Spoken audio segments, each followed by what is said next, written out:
Staying in local news, here are some of the views expressed by opposition MPs during the debate on the third reading of the 2013 budget. A large number of those involved in agriculture are beneficiaries of the Farmers' Pension Fund. Honourable Speaker, for close upon a year, these people have not received the farmers' pensions. Not only that, they have been charged membership fees. Until 1994, every year, the Treasury allocated 15 million for this purpose. But since then, we have not seen the government making allocations for this.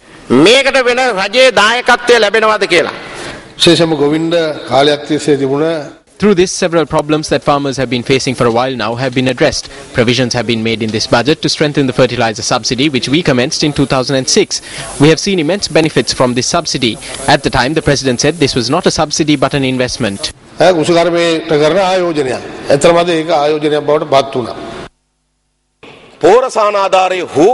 The main crises that are being faced by the agrarian community is not whether the fertilizer subsidy is being granted or whether the certified price has been increased to 32 rupees or that the price for carbonic paddy has been increased to 40 rupees. The land problem is the main problem. Honourable Speaker, the third and fourth generations of farmers have no lands. We must immediately commence a land reform and land redistribution program in this country. The children who were born on this soil, who nourish this country, must receive lands.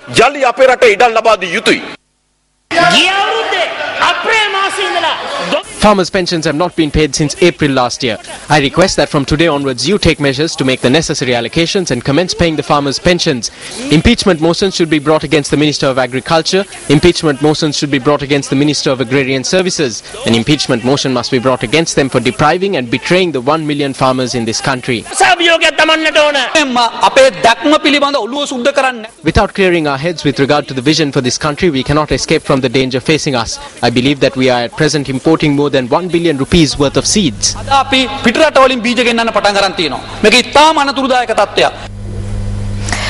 importation of fuel that led to much controversy came up for discussion in Parliament today.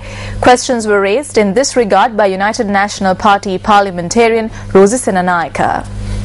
As a response to the first question, the Honourable Minister confirmed that a committee was appointed. Was there a committee report? I will make sure you get that report. The summary of the report states that the laboratory inspections and the level of impurities were consistent, but since there may be foreign substances that cannot be discovered in our laboratory inspections, we have handed over inspections to the ITI to carry out further investigations and submit a report. I am still on my sub-question. Will the report be tabled in the House? The National Trade Union Federation organized a meeting today to commemorate the International Day for the Elimination of Violence Against Women. This meeting to mark the International Day for Elimination of Violence Against Women was held at the J.R. Jayawardena Centre in Colombo this morning.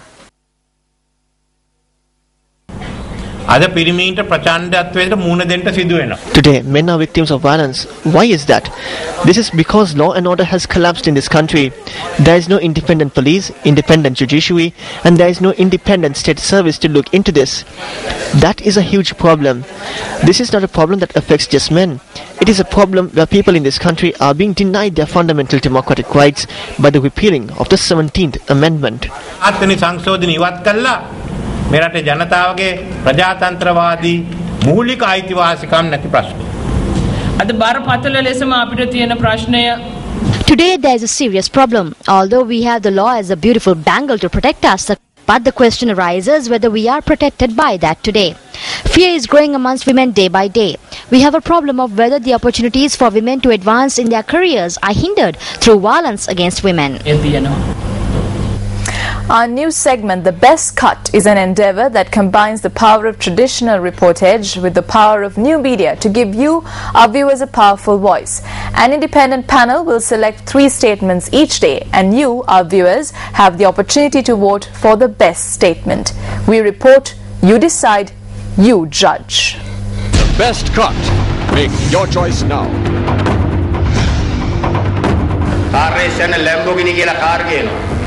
ඒවට duty free ඒවට බදු ගහන්නේ නැහැ three wheeler එකක් ගේන්න ගියොත් C90 එකක් ගේන්න ගියොත් එකට 200ක් 100ට 200ක් බදු ගෙවන්න ඕනේ අපි නැති වෙලා ඒගොල්ලෝ ජීවත් වෙනවා දිවි නැගුම කියන්නේ ඒකයි දිවියෝ නගිනවා අපි එළුවෝ පල්ලෙහාට වැටෙනවා. ඉපදෙනකොට නූල් පොටක්වත් නැතුව එනවා කියලා කිව්වට රුපියල් 200ක් අතේ අරගෙන එන්න වෙලා තින්නේ. Vote now for your favorite cut of the day. Log on to www.newsfirst.lk or SMS to best space your choice and send it to 7788. For the best cut of the day, watch News First on Sirius TV at 10 tonight. The production, sale and use of polythene less than 20 microns prohibited. Mandatory for school transport services to register with the National Child Protection Authority. Legal action to be taken against jaywalkers. Uniforms made compulsory for private bus drivers and conductors. Smoking in public places prohibited. Are these laws being enforced? Are the authorities vigilant? In other local stories, former Minister Ranjit Atapattu says that no trust can be placed in any of the decisions arrived at by the UNP Working Committee, which also consists of people who have never contested an election. He points out that making the party victorious through the decisions arrived at by such people is a mere dream.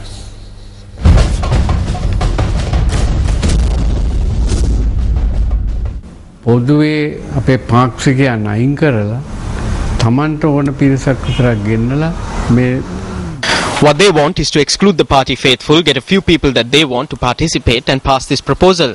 It is meaningless that the working committee has accepted this because only God knows where the people in the working committee have come from. As far as I know, they have never contested an election or even worked for an election. Therefore, we have no trust whatsoever in the decisions taken by the working committee. The people in the villages have lost all faith. Our leader is going to do something very unfortunate for our party by not inviting even our former MPs and getting this passed. If this continues, then winning an election will become a dream. Selecting the participants is inconsistent with democratic ideals. It is their duty to select our party organizers and the party faithful. They will directly take the decisions and the leader will have to act accordingly. I do not think that the system being followed in holding this convention is right. මේ පක්ෂයට විශාල අවාසියක් කරගන්නයි නායකතුමා යන්නේ. ආදායම මදි වියදම වහන්න. The income is insufficient to cover expenses. Until this is resolved, nothing can be done. The law and lawlessness are at loggerheads. There is no one to speak about this. Everyone on the other side of parliament is silent. There is another path to speak out. That road is the media. But what is the media doing today? They are in the forefront as presidential laptop winners. අද මොකද්ද මාධ්‍ය කරන්නේ? මාධ්‍ය ඉස්සරහම ඉන්නේ ජනාධිපති laptop සම්මානලාභී. ආණ්ඩුවෙන් ලැබෙන සියලුම වරප්‍රසාද භුක්ති විඳිමින් ආණ්ඩුවේ රුපියල් ලක්ෂ 500. What we have to tell Ranil Wickremesinghe, who as opposition leader is enjoying all the benefits provided by the government at an expense of around 50 million rupees to renovate his office and to obtain a building for rent at about 2 million rupees and then working in accordance with what the government wants, is that the journalists have done their duty by this country. The opposition leader has no ethical right to criticize the journalists of this country. The duties of the journalists by this country are being carried out properly. But what the opposition leader should do by this country is not being done. Therefore, the time has come for him to leave this position. Therefore, I am respectfully asking Ranil Wickremesinghe to stop destroying the party and country and go home.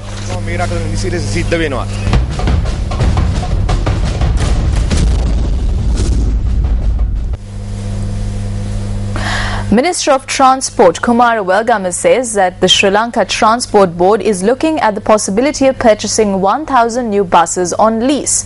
The minister pointed out that although the Transport Board owns 7,175 buses, only 5,500 are operational. Minister Kumar Welgamu presided at a media briefing that was held today to announce the future plans of the Transport Ministry. The minister said that 65% of the buses owned by the Transport Board are over 10 years old. 1,000 million rupees has been allocated to purchase buses this time around. By spending this entire amount, we can buy 250 54-seater buses. If we make a 25% deposit and lease the rest, we can buy 1,000 buses. We should look into this and seek treasury approval.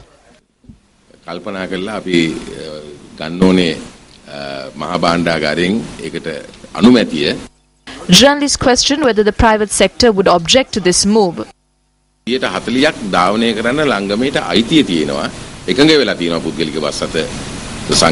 SLTB has permission to operate 40% of the total bus fleet.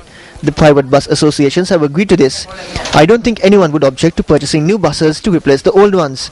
Private buses make up to 60% of the fleet, which amounts to 20,000 buses. The SLTB and the private bus associations have to work together. Then we can provide a better transport service to the people. මේ රටේ ජනතාවට හොඳ ප්‍රවාහන සේවාවක් ලබා දෙන්න පුළුවන්කම ලැබෙයි.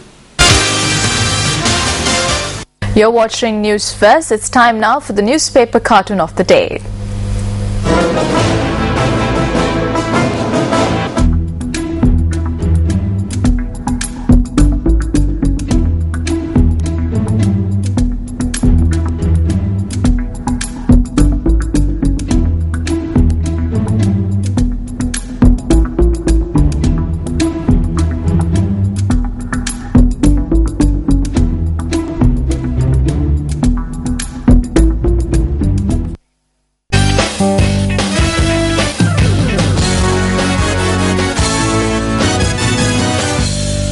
Starting off your sports news this evening, Chief Executive Officer of Sri Lanka Cricket, Ajit Jayasekara, states that a decision has not been taken on changing the SLC constitution. Jayasekara, however, stated that a decision will be reached following the SLC Executive Committee meeting. The CEO of Sri Lanka Cricket made these statements in response to inquiries made by Sports First on when the SLC constitution will be changed as recommended in the Harun Logart report.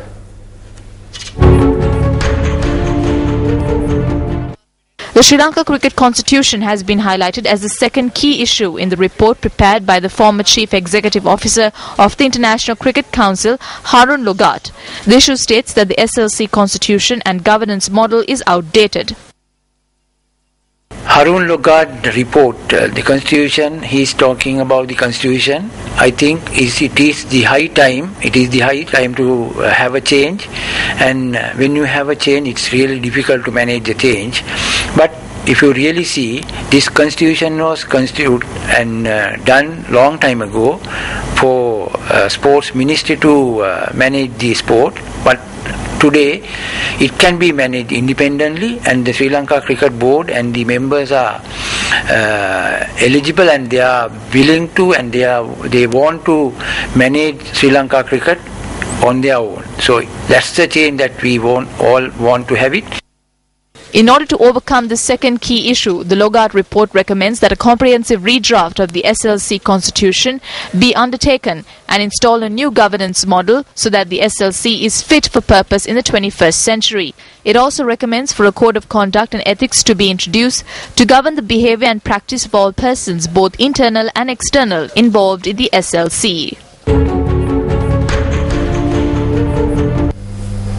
The 24th National Youth Games commenced at the Sugdadasa Stadium yesterday. One of the unique features of this year's event is the motorcar that is to be presented to athletes who established the first national record at the Games. 8 games records were established on conclusion of the second day of the Games. Hambantota district leads under 20 age category, while Kandy district dominates the over 20 age category.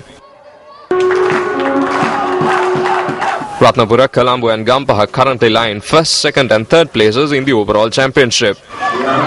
The games will go until the 25th of this month.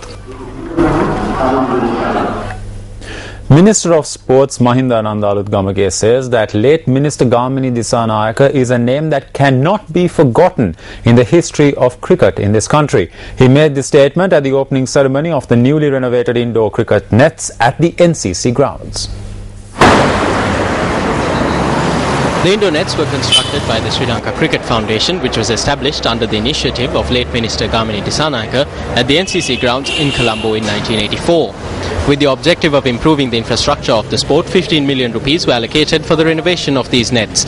Minister of Sports Mahinda Anandaluthgamage, former Test cricketer Arjuna Ranatunga and the son of the late Gamini Disanayaka, Navin Disanayaka, were among the participants at today's ceremony.